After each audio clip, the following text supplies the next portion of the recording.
Hello students, আজকে আমরা করব লজিক গেট। এই লজিক গেটের একটা মাত্র আউটপুট পাওয়া যায়। লজিক গেটে একটি মাত্র আউটপুট পাওয়া যায়। তো এই লজিক গেট তিনটে বেসিক লজিক গেট আছে। Three basic logic gate.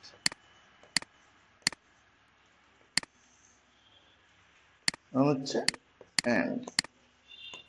And gate. দেখতে কেমন? দেখতে অনেকটা ডি এর মতো, যাতে এ আর বি যদি ইনপুট যায় তাহলে আউটপুট পাবো কি এ ডট বি। কি বলবো? A dot B. যদি এ বি আর সি তিনটে ইনপুট যায় তাহলে আমরা পাবো আউটপুট হিসাবে A dot B dot C. তো এটাকে আমরা বলবো, পড়ার সময় পড়বো এ ডট বি ডট পড়বো।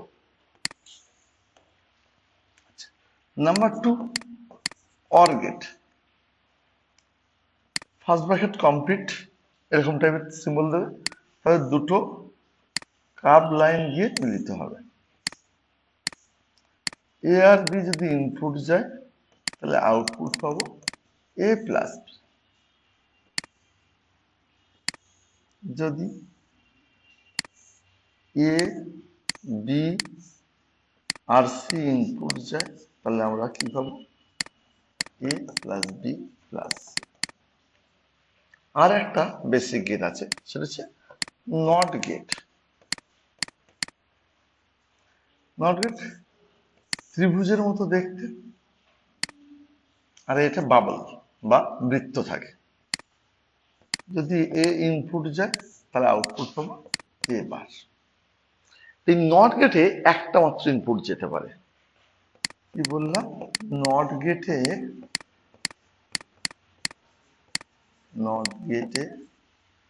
কেবলমাত্র একটি ইনপুট যেতে পারে।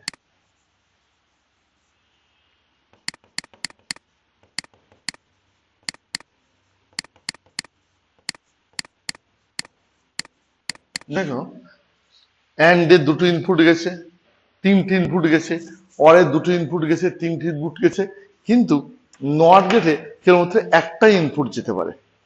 ঠিক আছে? আর এখানে একটাই আউটপুট পাওয়া যায়। দেখো বাকিগুলোতে দুটো বা তিনটে যাই কিছু ইনপুট যাক, আউটপুট একটাই। তো নট গেটে তো একটাই ইনপুট গেছে আর একটাই আউটপুট পেয়েছি, তাই বলি নট গেটে ইনপুট ও আউটপুট সংখ্যা সমান।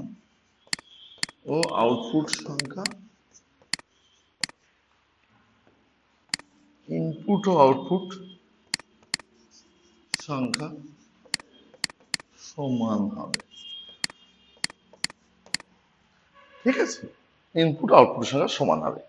আচ্ছা, এই নট গেটের ক্ষেত্রে এই বারটাকে আমরা এরকম ভাবে বা এরকম ভাবে লিখতে পারি। আর বলার সময় বলবো এ বার বা এ কমপ্লিমেন্ট।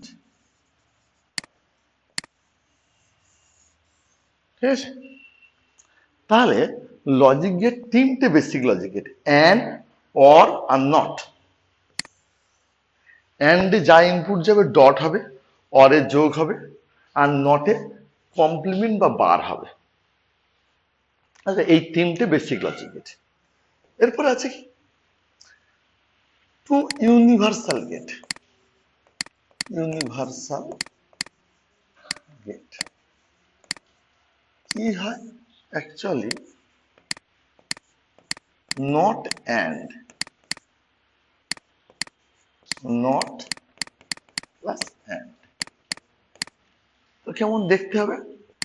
অ্যান্ড এর মতো, ডি এর মতো হবে, আর নট থাকার জন্য এই বৃত্তটা হবে। এ যদি এ আর বি ইনপুট যায় তাহলে অ্যান্ড এর জন্য এ ডট বি হবে, আর নট থাকার জন্য পুরোটাই মাথায় বার হবে।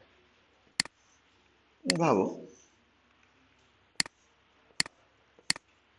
এ বি আর সি ইনপুট গেল, এই নটের জন্য বাবলটা দিলাম, তাহলে A dot B dot C input গেল, নট থাকার জন্য বার হয়ে গেল। এবার হলো নর। নর মানে হলো not plus or. Not plus or কেমন হবে? অরের মধ্যে নটের জন্য একটা বৃত্ত হচ্ছে, তাহলে এ আর বি যদি ইনপুট যায় তাহলে প্রথমে হচ্ছে অরের জন্য প্লাস হলো আর নট থাকার জন্য বার হলো। যদি আমাদের তিনটে ইনপুট যায় তাহলে এ বি আর সি ইনপুট গেল, তাহলে কি পাবো?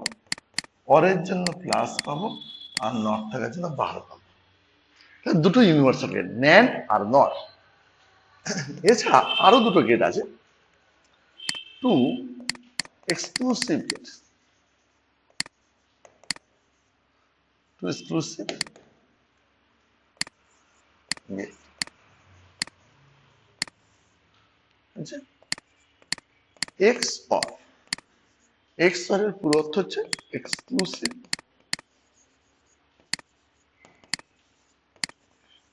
আমরা কেউ কেউ সংক্ষেপে জর গেটও বলতে পারি, জর গেট।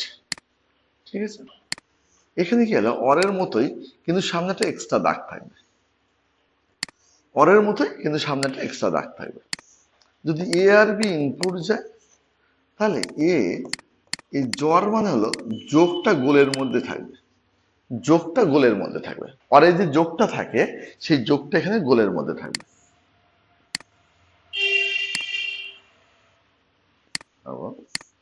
এ বি আর সি ইনপুট গেল, A xor B xor C.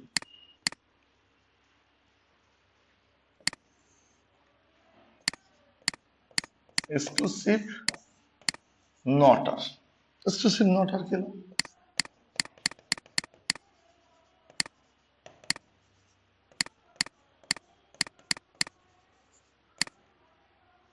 Exclusive not আর, তো নট থাকার জন্য বৃত্তটা বসে যায়। ধরো এ আর বি ইনপুট গেল, তাহলে এ যোগটা গোলের মধ্যে, বি হলো নটের জন্য উপরের দাগ। এটাকেই আমরা লিখতে পারি অর এ প্লাসের কমপ্লিমেন্ট হিসাবে ডট লিখতে পারি, তখন আর বার লাগবে না। এই প্লাসের কমপ্লিমেন্ট হিসাবে এই জায়গাটায় ডট বসে যাবে, তখন আর বার চিহ্ন লাগবে না।